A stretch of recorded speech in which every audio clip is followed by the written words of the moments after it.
বিরোধী পক্ষ যেহেতু হাউস করছে না, সুতরাং একজন মোশনের কোনো প্রশ্নই না মানে এটা কি করার এখতিয়ার মানে সরকার কি পারে এটা নিয়ে আলোচনা করতে পারে? আলোচনা না করার তো কোনো অসুবিধা নেই, নিশ্চয়ই আমরা আলোচনা করতে পারি। কে করছেন না করছেন সেটা বড় কথা না। যদি সরকার, রাজ্য সরকার মনে করে এটা নিয়ে বিধানসভা আলোচনা হওয়া দরকার, হতেই পারে আলোচনা।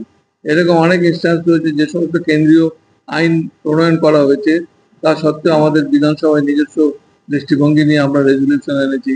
মব লিঞ্চিং এর সম্বন্ধে অনেক বিতর্ক ছিল যে এটা কেন্দ্রীয় আইনকে কন্ট্রাডিক্ট করছে বা তার সঙ্গে আমাদের সামঞ্জস্য নেই, তা সত্ত্বেও সেটা নিয়ে আলোচনা হয়েছে। আলোচনা না হতে পারে কি? স্যার আপনি কি মনে করছেন যে আলোচনা করা উচিত? আমি এ ব্যাপারে কিছু মন্তব্য করবো না। এছাড়া শুরু হয়ে গেছে, নতুন করে কি বলার আছে? সুস্থভাবে হোক, যেন কোনো ভোটারের নাম বাদ না যায়, সেটাই আমাদের দৃষ্টিভঙ্গি দেখবার উচিত।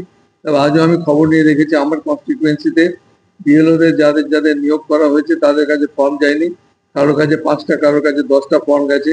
একটা টোকেন স্টার্ট তারা করতে চেয়েছেন, কিন্তু এটা তো উদ্দেশ্য না। প্রথমেই বলা ছিল যে 50টা করে ফর্ম তাদের কাছে থাকবে। তাদের কাছে ফর্মই নেই, তো বাড়ি বাড়ি যাবে কি করতে হবে? স্যার, বিভিন্ন প্ল্যানিং কমিটি